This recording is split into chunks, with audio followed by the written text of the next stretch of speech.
very rarely does it make sense to create something that only exists as its own microcosm, which I think is true of anything. And essentially, that's how fads are born. Something that exists for the sole purpose of one thing is cool and then not cool 10 seconds later. Our challenge is to not do that. Good morning, good afternoon, good evening, and hello to all of our listeners. This is Bobby Bonet, one of our 3 hosts for Barriers to Entry, the podcast that explores Web3, the blockchain, the metaverse, digital worlds, digital collectibles, and where all of that intersects with the architecture and design industry. I am seated here today with my 2 well-mannered co-hosts, Andrew Lane and Tessa Bain from Digby. How are y'all doing? I'm doing great, and I'm always happy to be called well-mannered. I don't know if Tessa... I was going to say, I'm not sure if that applies to 100% of us. So today, Tess, we have an exciting interview lined up with a technologist, amongst many other things, and a former professional athlete from HOK, Mark Cichy. And I know you and Andrew were extremely excited about the opportunity to talk with Mark about everything he's doing and everything that HOK is working on in this space. Yeah, I think it's incredible because, for one of the first times, and hopefully not the last time, we had the opportunity to speak with a guest that actually is using this technology in his everyday work life. So we had the opportunity to get really practical with him and hear a little bit about the types of projects that he's actually applying this technology to. And since he is essentially an expert in a lot of these practices, it was really interesting to hear what he thinks the future will bring. The other thing that was exciting was the opportunity to bring a third Canadian onto the podcast and really give you a little bit of education about your neighbors to the north, Bobby. I think that was just a nice side benefit of our great conversation with Mark. Yeah, I felt like I was in social studies again. It was exciting. So let's head over to the interview and hear what Mark has to share with all of us. Today on the pod, we could not be more thrilled to welcome a technological renaissance man. He is responsible for a team that's pushing our industry in bold new directions by making big bets on technology to fuel the design process. He's here today to share some of the thinking behind it and, of course, as much of that special sauce as we can get out of him. Please welcome the Director of Design Technology for global architecture powerhouse HOK, Mark Cichy. Welcome, Mark. Hi, guys. Thanks. Very glad to be here. Yeah, happy to have you. And to kick things off, before you made your way into the industry, being a good Canadian boy like myself, we know that you spent some time playing pro hockey. What were some of the lessons that you learned from that experience that you're carrying forward still today? In a word, teamwork, knowing when and how to trust in others, actually. I guess there's one thing that I found that I learned at a young age playing hockey is that you can't do everything yourself, right? The teams that inherently know where others are without having to think about it, those are the ones that excel the most. And that's one of the things that I picked up from playing hockey for so many years. The other thing that I learned from that whole scenario was when to commit and go all in on something, right? So developing good intuition and kind of like a sixth sense for when is a good time to actually push, when is a good time to step back and think about things before you make a move. Those are life lessons, I guess you could say, you could get from anywhere. They're just things that seem to pop up more so in my mind when I look back on my sporting career. But one of the other things that kind of stands out is knowing when to be introspective, how to be introspective. And when you think you're like down and you don't have any more options, how to collect your thoughts, step back again and take a bigger look at the larger picture and really dig deep. And I guess in that case, pull out the win, right? So if you're looking at quite a mountain to climb or something that seems anxiety inducing, how do you step back and just take a moment and say, what am I actually trying to do here? Let's break it down into many tiny, smaller pieces and approach it like that. And above all, I guess at the end of the day was just like how to lead, right? How to be a good leader. And I think that just comes with trusting in people, like comes back to the first point, which is teamwork. It's not about creating a domain of authority. It's actually about the complete opposite. It's not by mandating, it's by doing and having other people see and follow. It's by supporting people that are better than you, always looking actually for people that are better than you to fill the gaps, to build a more cohesive unit. So that's what I got from that. That's cool.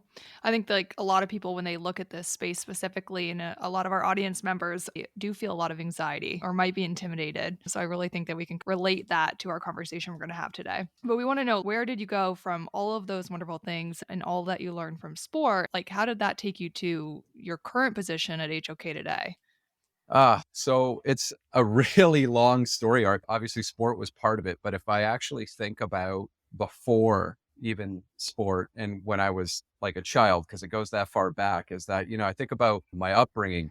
We always had technology in the house. My dad was actually a human resources professional, but went to school for electrical engineering. It was like one of those scenarios. We had workshops upon workshops that you see in movies, or like the latest Ghostbusters movie that my 5-year-old loves, where there's a whole workshop of trinkets and gadgets and little like thingamabobs that are like circuit boards and resistors. I learned to solder at like 7 or 8 years old, almost burned my finger off because I was trying to mess around with different circuit boards to be able to modify devices. I think one of the first ones I actually successfully modified was my PS1 to put a mod chip on it so I could play any game I wanted.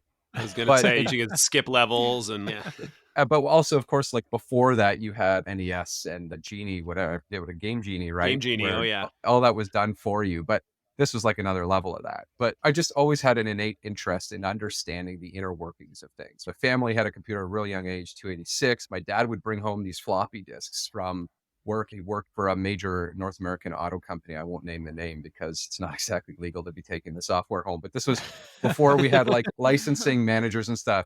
It's just literally you had possession of the disk and you could install the software. We have all of our listeners sign an NDA before they listen to the podcast, so don't worry about this. So, he brings home these discs. I look at these things. I don't know what they are. They got a sticker, literally like somebody printed off on a dot matrix printer. That's how they used to distribute software, right? And one of them was 3D Studio. This was like in the late 80s. And some people who listen to this may not even know what DOS is, but you had to like insert each disc by disc. It said insert disc 2, disc 3. There are like 27 discs. So I'm sitting there with very primitive 3D modeling software back in like the mid to late 80s, messing around at 8 years old. And I just always had an affinity for these things. Years later, then I would, be in high school and I had my first Pentium, which was a big deal at the time. And I would just experiment with this stuff. So this is simultaneously as playing hockey. I had this kind of like duality mindset, but I was obsessed over the arts, specifically like fine arts, right? So like the abstract expressionists from the 40s through the 60s, the Pollocks, Picasso, Kandinsky.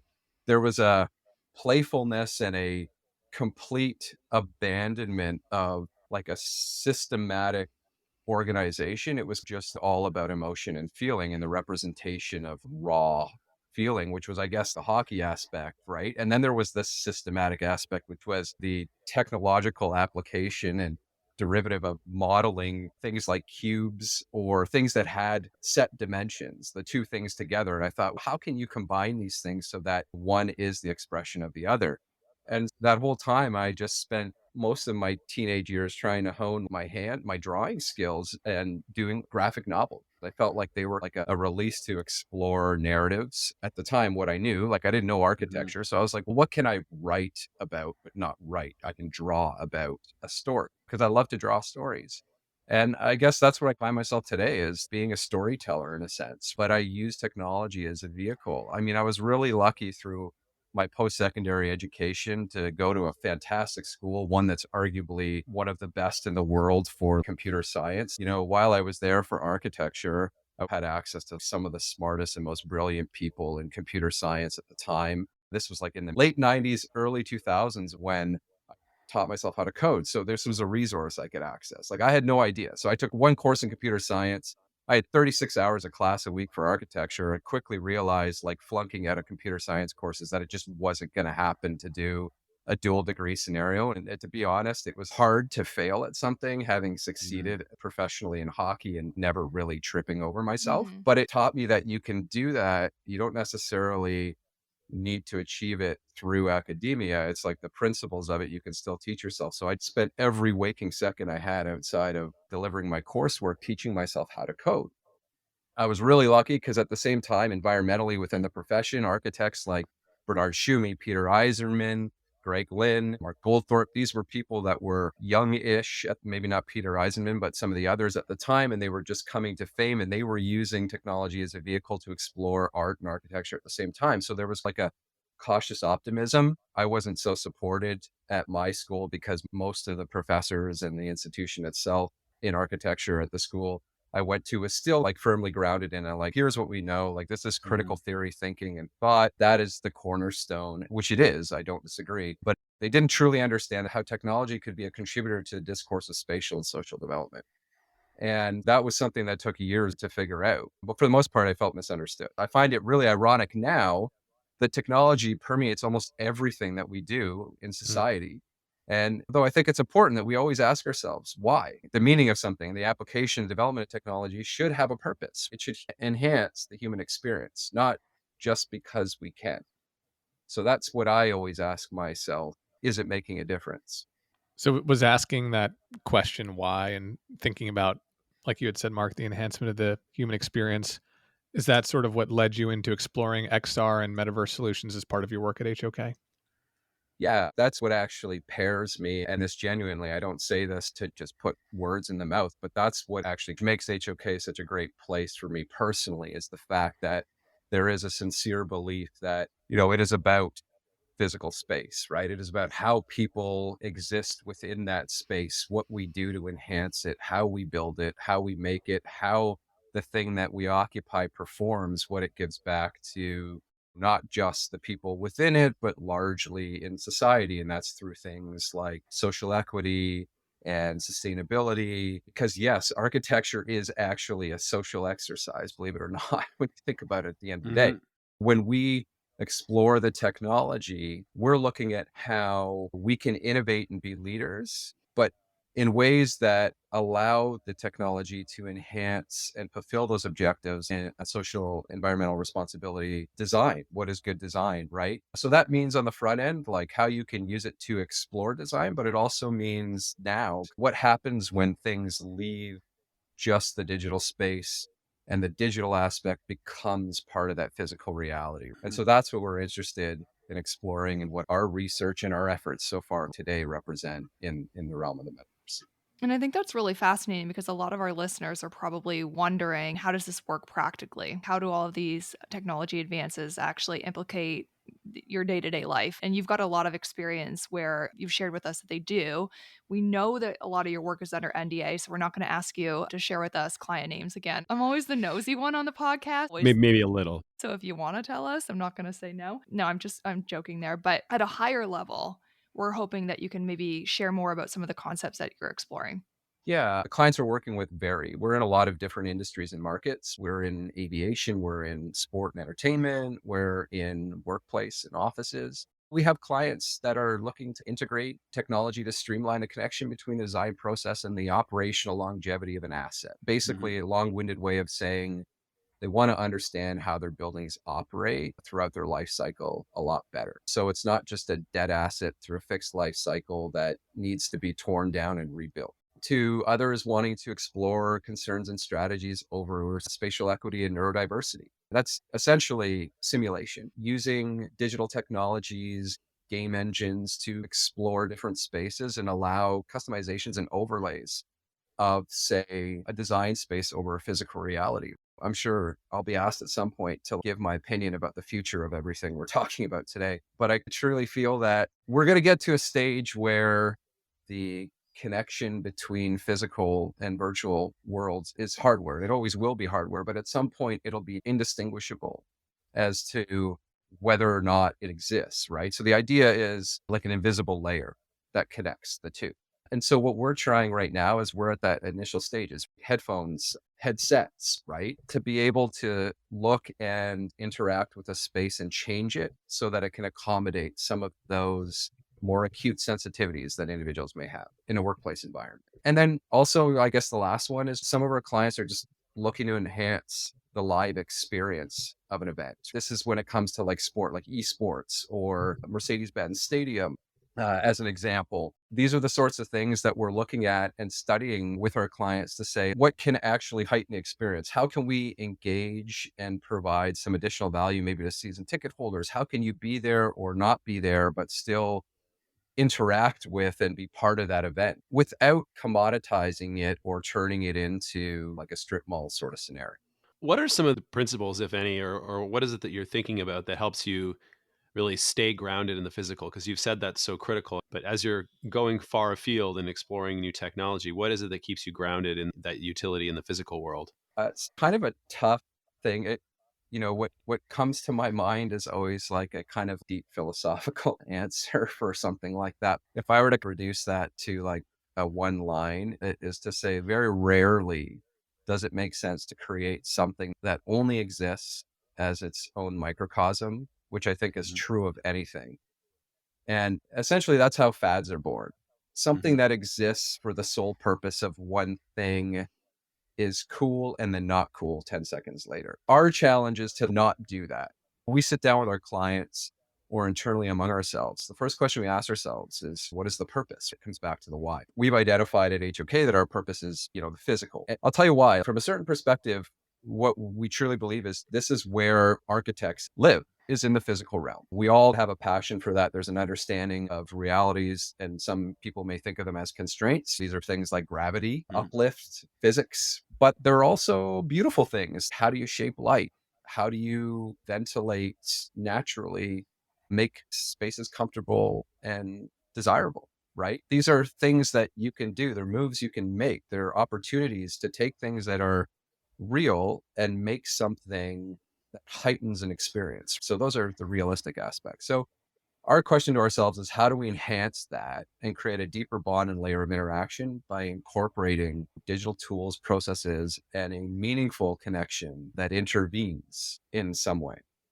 When that's absent and it seems a bit more trinkety or gimmicky, how is it that you sort of identify and sniff that out and realize that's not the path? Sometimes we actually go pretty far down a rabbit hole before we ask ourselves the question. And I think this actually comes back to human nature, partially, to be perfectly honest, because I'm probably myself guilty of it, but don't see it because I'm sometimes blinded by my own pursuit of something that is of interest to me that veers off the path of the larger goal. And I think we all do that. And that's some of our research efforts, some of our teams, sometimes what we find ourselves going down a hole. And then when you get a third or a fourth pair of eyes, like a critic, that's, I think, the beautiful thing about architecture is that when we critique ourselves in a constructive way, we actually create a more solid foundation for our argument or what it is, our strategy, what we're trying to achieve. But we will often sit there and question ourselves constantly to just say, look, is this something that has a real place? Or is it something that is just kind of cool, but just has no real meaning? Gimmicky. Yeah, gimmicky, essentially. Yeah.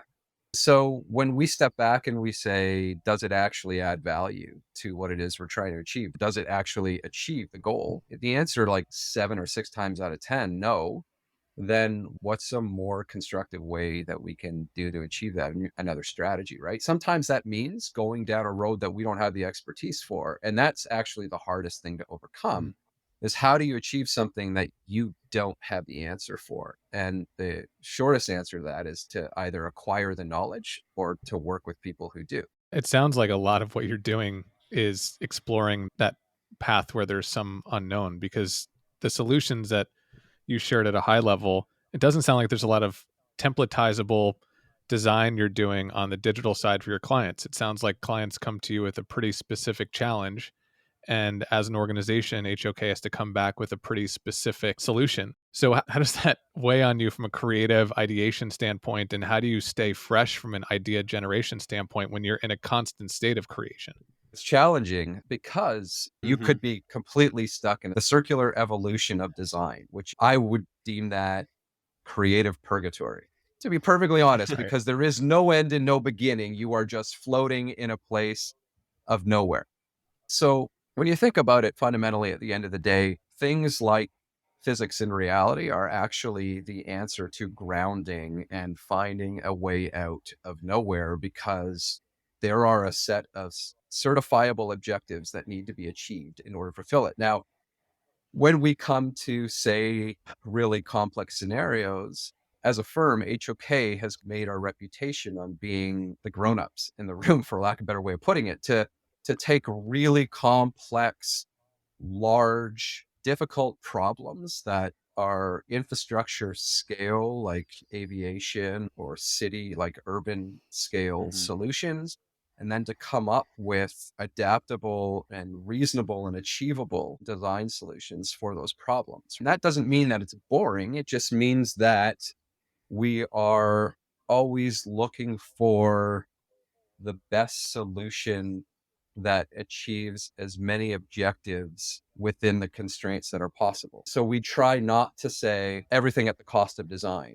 or everything in the service of systematic application, right? Like, it's what is the best solution for all these things that is the most sustainable and well thought out.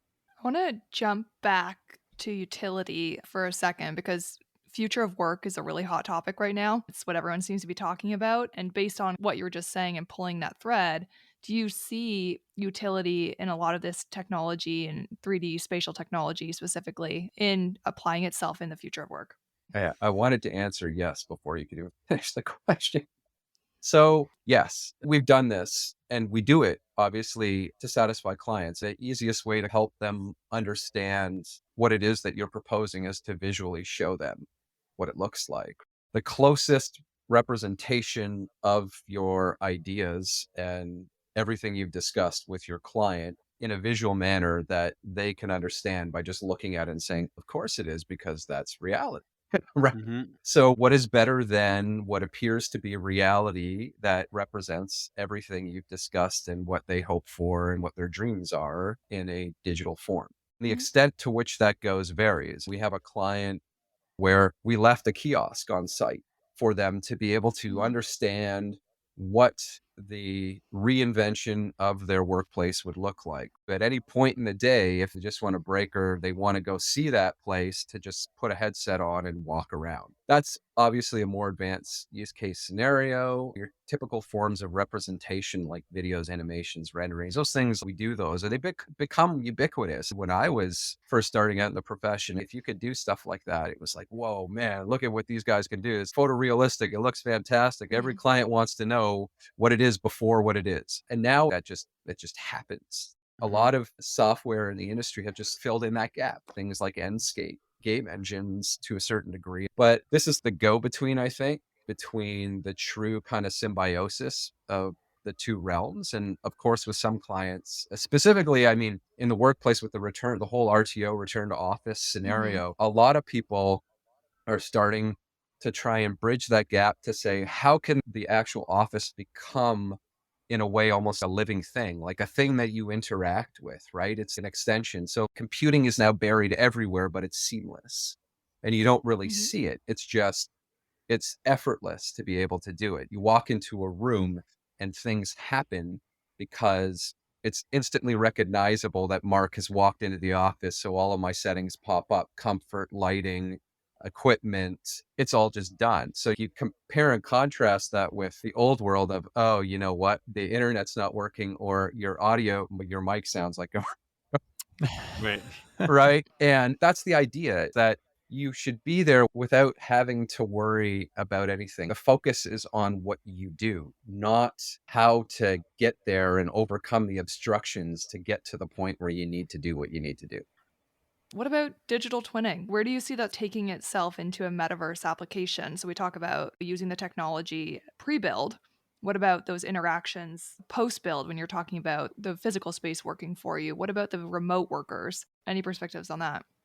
I'm going to make a wild accusation that I truly and vehemently believe within my soul, is that anyone that says that they think that they have solved the hybrid integration into the return to office is lying through their teeth, Hmm. because we're all trying to figure this out. Number one, I don't think anyone can say, I got the solution. Having said that, I think you're right. There are two perspectives to look at that. There is the, I can plan for upfront as part of a process of developing something that eventually will be, right? And then there's the back end retrospective post-mortem of, I have something, how can I extract and optimize that thing, leveraging technology to the best of my ability?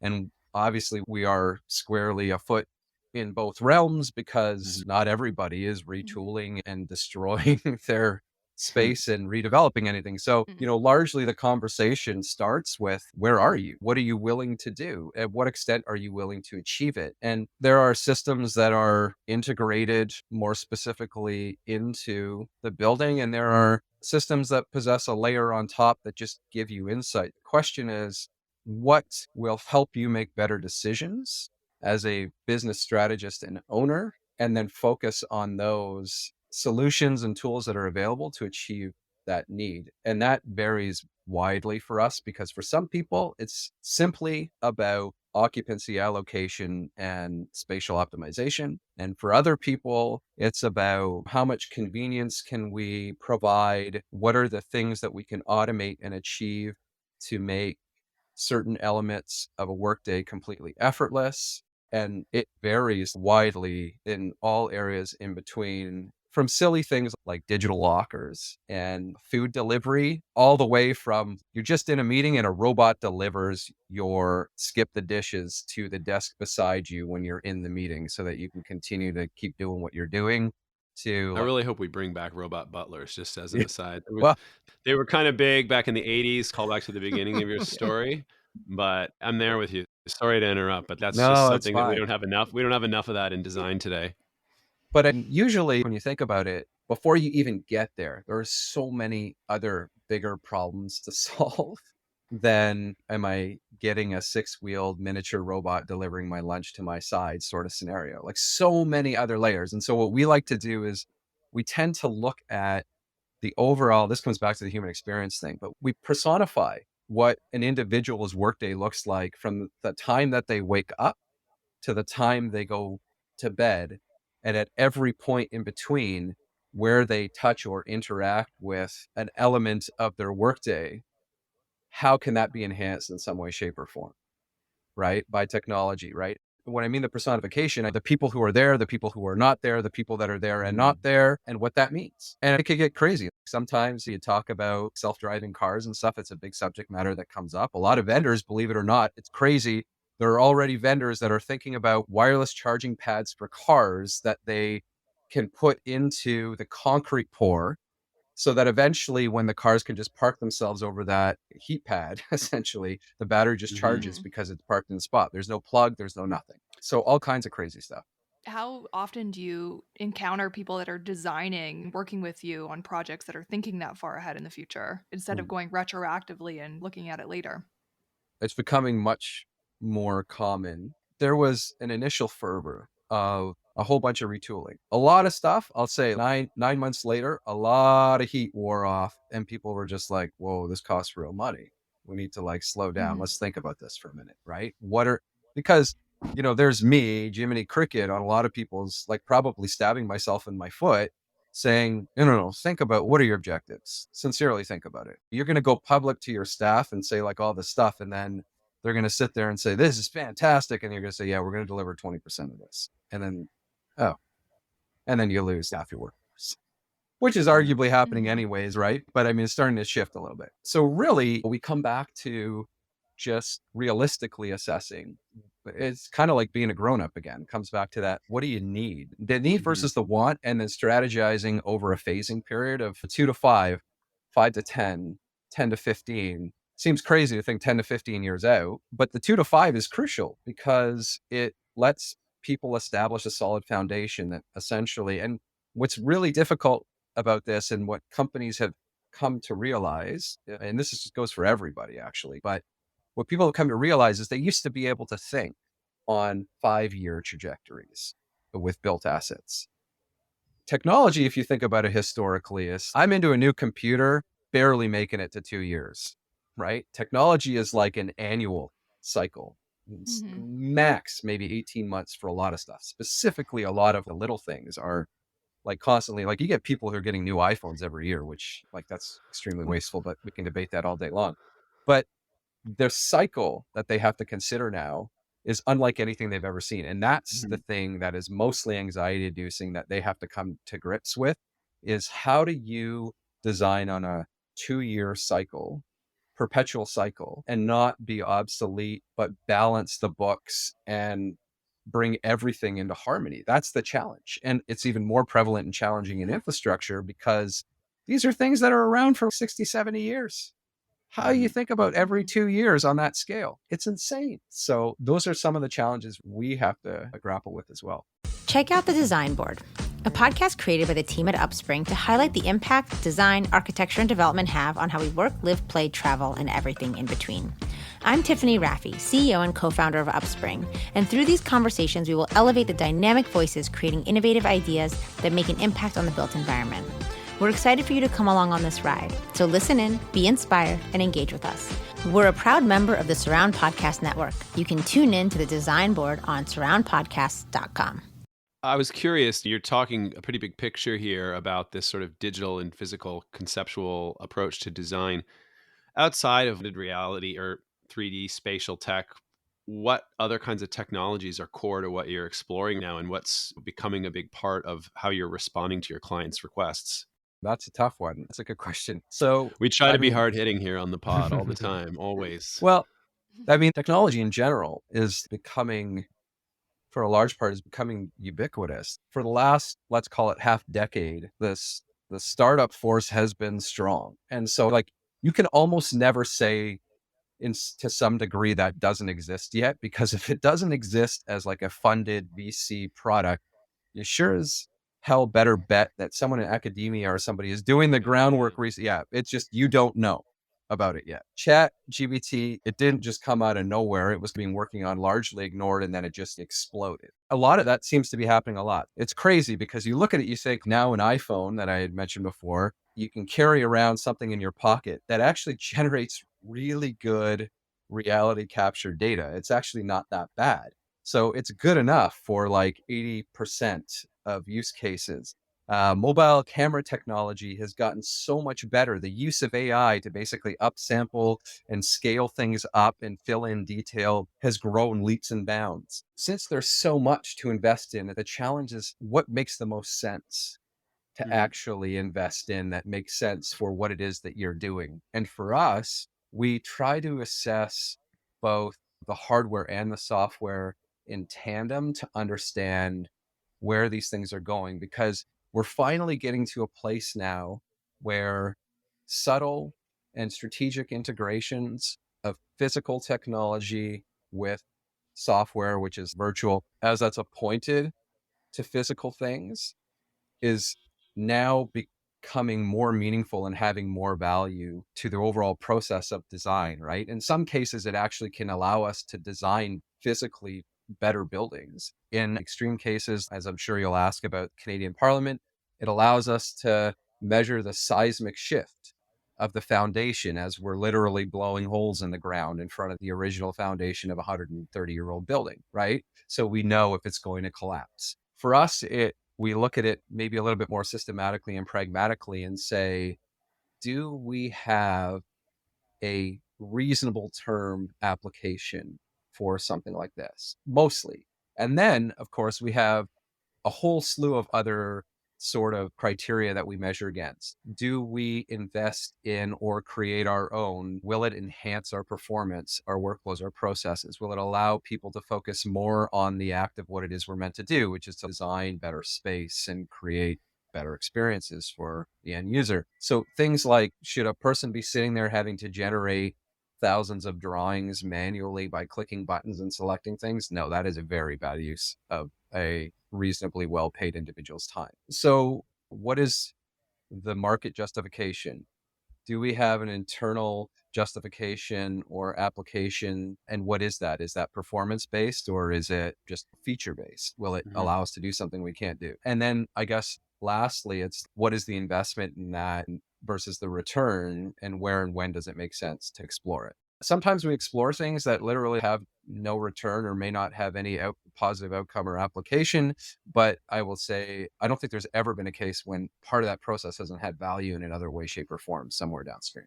And you promised earlier in the podcast that you'd be up for sharing some predictions about how the technology we've discussed today will impact the industry in the coming years. What are your predictions in terms of where we're headed if we're to look at that 2-year stretch in the next 2 to 3 years in this industry?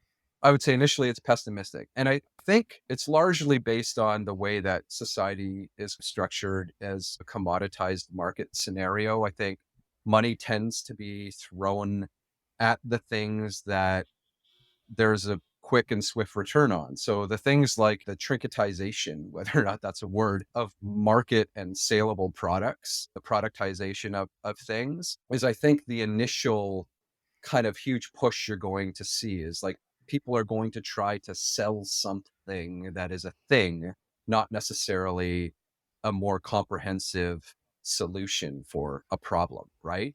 Don't get me wrong. I think part of that, as I said before, is that's part of the failure, I think, which will contribute to my overall optimistic perspective, which is to say that many of the things that will be or have been or are being developed as part of that pursuit or commoditization will ultimately find a higher purpose. So they'll be part of a bigger system. And I think specifically where that comes into play is within seeing real-time statistics and virtual data overlaid and superimposed in physical reality, whether that's through thought. We talked about scientific analysis. Can you imagine if all of these things were accessible in real time as you're doing, oh, yes, don't do that, try that. And so if you look at the 10 to 20, I think that's where everything kind of comes together. And when you think about what that can do for our physical reality, man, I get excited.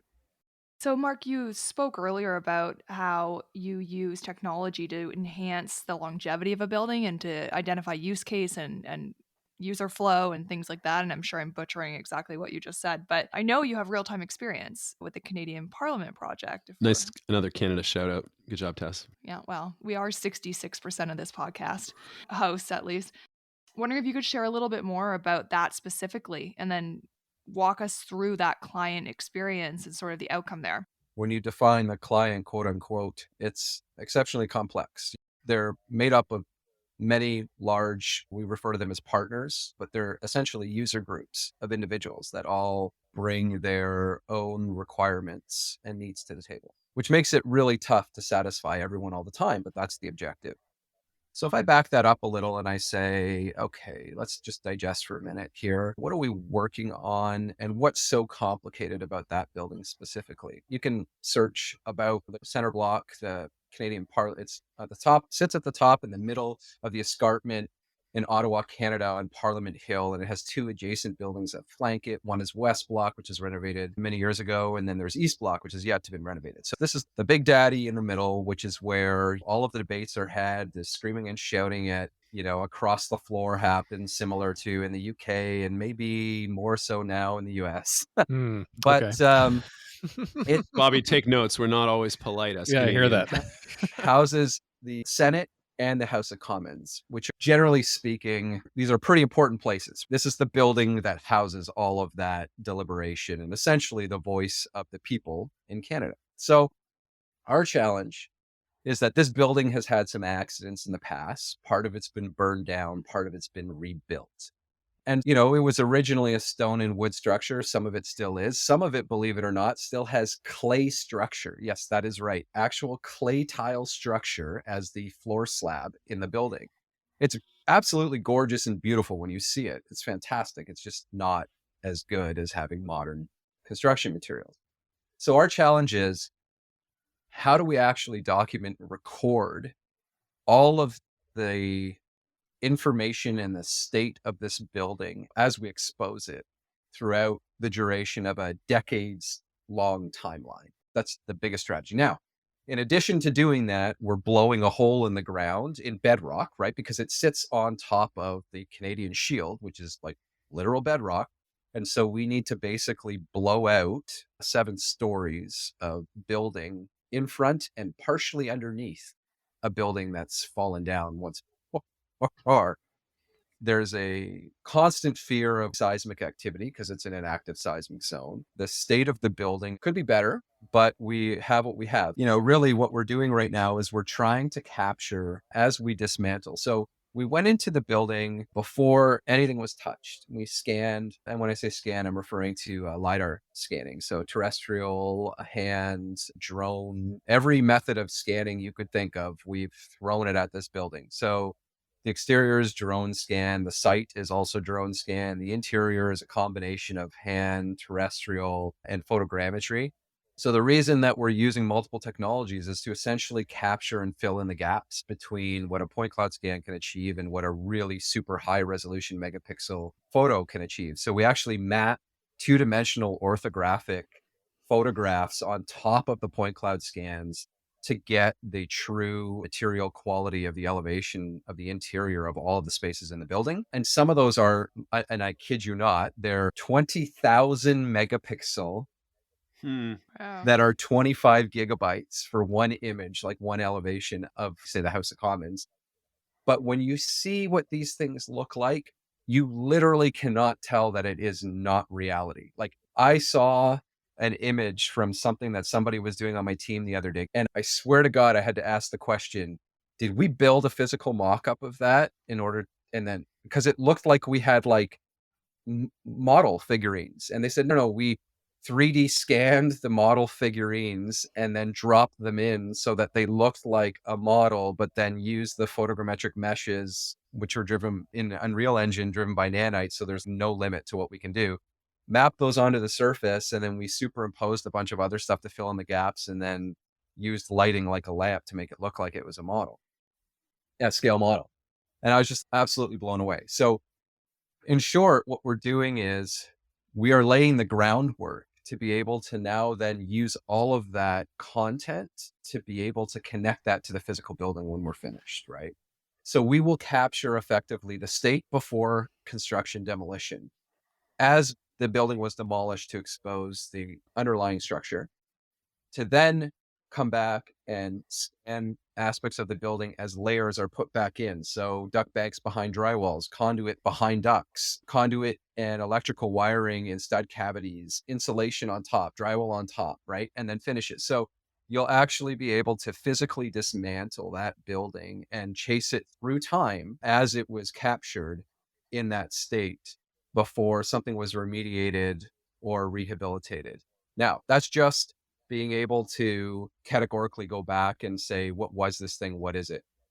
Then there's a whole other layer, arguably, of intelligence on top of that, which is the ability to now tie sensors and active occupancy of the building back to that model so that it can be used for a whole host of other use cases.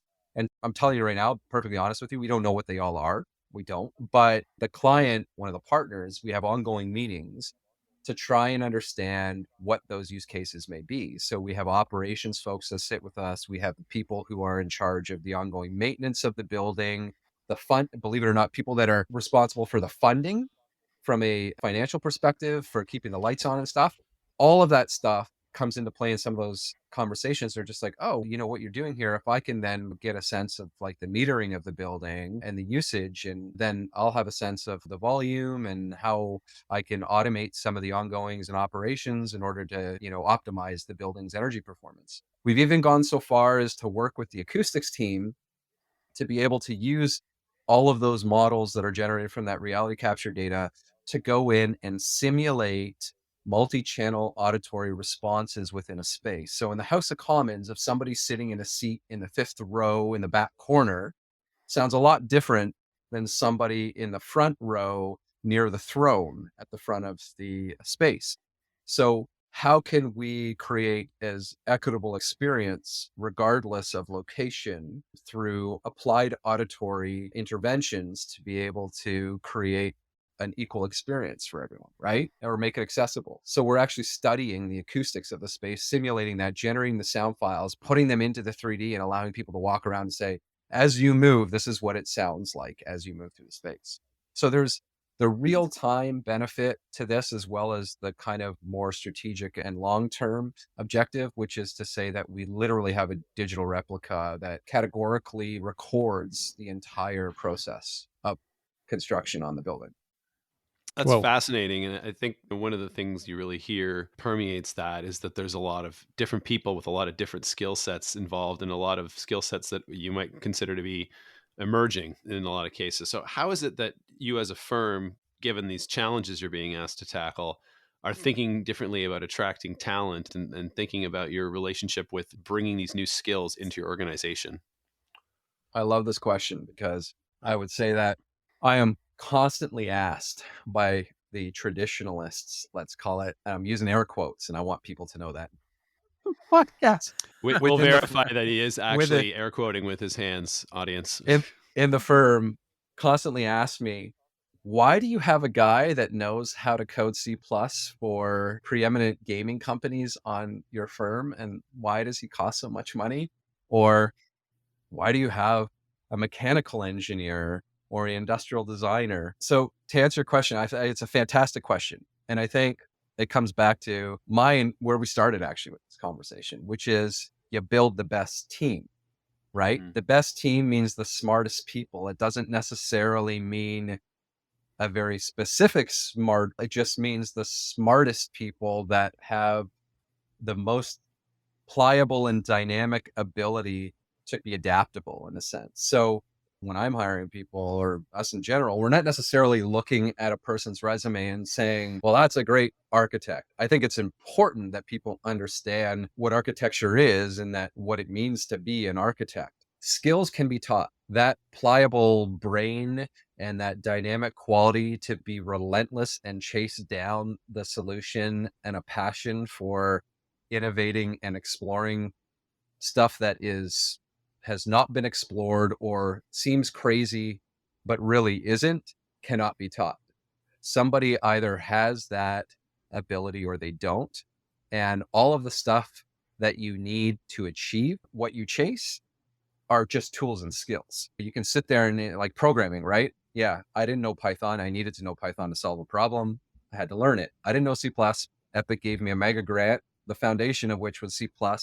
I originally thought it was C#, but couldn't solve the problem. So I'm not going to say I learned C++ because that would be crazy. I learned enough to be dangerous, but then hired smarter people that did know C++ because I built a better team. That's what it's about. If we just look at this, the status quo is boring, and we as employers need to be adaptable and dynamic. And we want people that feel the same way. So that's who we tend to seek out. And the world is filled with a lot of people. And we find the solution to that problem in many different places that are unconventional, or we may historically not have gone to. And largely when I actually come across the most people is when doing things like this, or being at a conference or being at a place where I'm talking about something where somebody in a completely unrelated industry says to me, I never even realized that was even connected to what I was doing. That sounds awesome. How do I get involved in that? I love the idea of those unexpected connections can be such a powerful thing. Bobby, I think we're almost time for your moment in the sun here with the plugs. Excited. I'm still trying to get over the fact that Canadian Parliament has a throne in it. I was a little thrown by that. But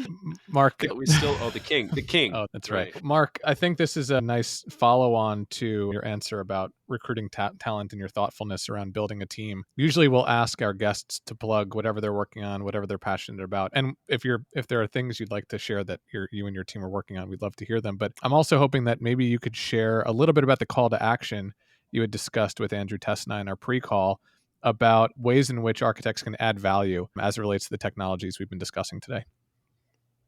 Yeah, I think the biggest one, and this is not new, and it's not just myself, a colleague of mine as well. We're being very vocal, and our president and CEO really support the notion that, as it relates to the call of action, we really, as a profession, and I'm speaking not just to architects, but I'm speaking to engineers and to a certain degree contractors, anybody that is involved in the process of making things, to really find ways to strategically and cumulatively, for the greater good, come together to work on, develop systems that are legitimately open and interoperable, so that we're able to kind of exchange and be on a common footing and platform in terms of how we collaborate and coordinate information. And that comes back to everything we've discussed today, right? Because the underlying foundation of everything we've discussed is the application of information on the physical world. But we first need to get to a place where everything that we're creating and we're making is to an agreed upon standard that many other professions or industries have actually, and I'll bring in maybe the film or entertainment industry for a large part, has come to the notion that they agree that this is better. And it's less about my IP and constraining and being in locked systems, and more about being in open worlds and open source initiatives and open data initiatives where people are able to collaboratively and constructively push the overall bar forward. And so my overall call here out to the profession would be to like engage each other. And there are a number of things that are ongoing now in terms of, you'll see a lot of being published on LinkedIn, but to really get involved in trying to push that bar forward and becoming part of the solution, not the problem, to an open data standard and not allowing the status quo vendors to lock our data into silos so that we can't share it amongst ourselves in a real and beneficial way for our clients as well. That's amazing. I think that the status quo vendors are an interesting thought there. Maybe that's the return podcast where we get into the vendor side of it. But Tess, I think you were going to take us home, yeah? Sure. We talked about so many different types of technology today. We've talked about a variety of different application and utility. But for some of our listeners out there that may not be as involved in this environment or that technologically savvy, what do you suggest or advice that you would give and resources that you would recommend they look to first? That's a difficult question because the moment that you ask it, it's like my brain is flooded with all of the different combinations and permutations of resources that people could explore. If I think about it strategically and you break it down systematically, as I have alluded to, that's how I, as well as we, strategize over finding solutions to problems, is I would say that it is a multi-dimensional problem, which means that there are several dimensions of knowledge that need to be acquired in order to understand it. And so at times that can be like sincerely overwhelming for people. And I think so part of this is obviously to think about the problems that you need to solve. So part of it is a level of just having a sense of awareness of what's going on, right? In the industry right now, be aware of or choose, say, a discipline to study or focus on. And I mentioned to a whole slew of them and we talked in great extent about workplace as an example, but in infrastructure, aviation, even tangential or semi-applied notions of occupancy performance or just general performance, to come up with a problem or hone your efforts and energy on a problem, number one. Number two, I would say there's no way of getting around this. You need to fundamentally explore and understand the concept of game engines just because, and we didn't really talk a lot about that today, but the technology that is presented there and what it offers us is essentially an open and empty container for allowing us to send information in and make sense of and visualize that in real time. And it's the go-between layer between reality right now and the virtual realm. It's the most robust one that exists anyways, right? And for the most part, they're free if you're an individual. So you can get away with exploring those things without any sort of cost. So I would invest your energy in really fundamentally understanding the notion of how game engines operate and pick one and learn it. And then I would say that there's the concept of being able to explore, rapidly iterate, and just ideate on your own in your spare time using those tools to test the notion of your application with the tool that you have and what the fundamental concept of a solution might be. And the resources that exist for that are user group forums and communities that support you online, many Discord channels as well, which is actually a thing that I was like historically not even aware of. And then I came across them and it just blew my mind how many people there are out there that are helping each other solve the exact same problem. And it doesn't matter whether you're messing around with Grasshopper or Revit or whatever, or Unreal Engine, there are Discord channels for anything. And so I find them incredibly constructive and helpful, but above all, to just never stop learning new tools and technologies. Python, I would say, is probably indispensable. I think it's just the closest thing to common language for computer programming that can almost be applied to any problem. Sorry, I know some of those are vague solutions and not specific examples of go to this domain, but I think conceptually, those are good recommendations. I think we can pull some out of the show notes there so that people aren't going to the zoo and looking for snakes and they know specifically what we're talking about. But Mark, we wanted to thank you so much for spending the time with us today. First of all, it's great to triple team Bobby with the Canadian trio here and teach him a few things about his neighbor to the north, but also just incredible to get the insight that you're able to deliver and just to learn more about how you're thinking about some of the problems that are going to face us in the next 5, 10, 20 years. Mark, this is really insightful and enlightening, and appreciate your being bold on the predictions and the calls to action here. Thanks. I just want to say that I appreciate you guys having me on and giving me the opportunity to share my thoughts and at times my opinion. Thanks, Mark. We appreciate it. So great to spend some time with Mark on the pod, to have another Canadian on here, and to just really get into just all of the rigor that goes into thinking through the architectural process when it comes to applying these new technologies. I thought it was such an impressive conversation, and obviously Mark and HOK are doing some exciting things, still some under a bit of the veil of secrecy. Nice work, Tess, in trying to pry some of that back. But just really great to hear, again, just all the thinking that goes into a project like that. What did you guys think? For me, Mark's conviction about HOK's approach had me convinced in many ways about, his thought process as it relates to how digital world should be built and the way in which the technologies we've been talking about in this podcast should be leveraged. I also love a good, bold prediction, even if it is a pessimistic, glass half empty prediction. But Mark is a realist. Gotta love a hot take. Gotta love a hot take. Exactly. And that was a scorching hot take. And maybe we bring back Mark for another episode that's entirely scorching hot takes. But I appreciated him going out on a limb and being thoughtful about where he thinks we're going in the next 10 years. Yeah, I thought it was really interesting the way that he took all of the different technologies, all the different advancements in tech, and pulled them back again to utility. I mean, that's a common theme we see across our guests, which I find really fascinating, is that they all want function, utility, and purpose. Mark spoke a lot about that too, and about avoiding hypes and what real value meant when bringing this technology forward to clients. And I think it's really exciting when we think about, like, selfishly talking about the Metaverse Architecture and Design Awards, which we were all accomplices in bringing together. And we did that really because of the fact that we knew that there were a lot of people like Mark out there who were working on projects that they couldn't or weren't ready quite yet to talk about. We really just wanted to bring that stuff out into the light. And, hearing Mark talk and seeing that there's still much that he's doing that he can't even really name just yet. It's really exciting to think about what 2023 is going to mean for these kinds of projects, the kinds of things we're going to see out in the industry, the kind of innovation that's to come. I'm pretty excited and pretty happy that we get to bring cool people on here and talk about it every week. Trust me, I did try to get those project names, but you did those your best. NDAs are tight.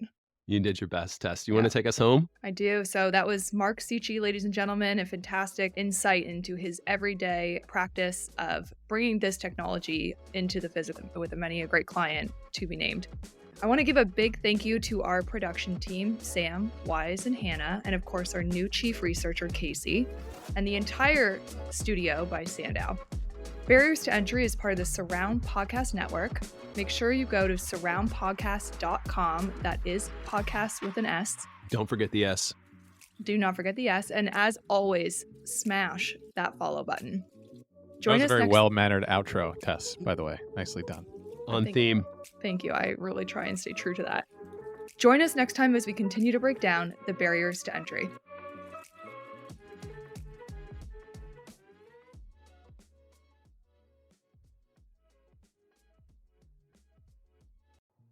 This is Amy Devers, host of Clever. My podcast brings you conversations you're not going to hear anywhere else with the visionaries and creative forces who shape our world and culture. It's a compelling mix of raw candor and honest shop talk. Recently, I spoke with Oscar-winning costume designer Deborah L. Scott about her epic 40 years in Hollywood and the survival skills and battle scars that come with it. It's both illuminating and inspiring. Definitely an episode you won't want to miss. Clever is a proud member of the Surround Podcast Network. Head over to surroundpodcast.com or follow Clever wherever you get your podcasts.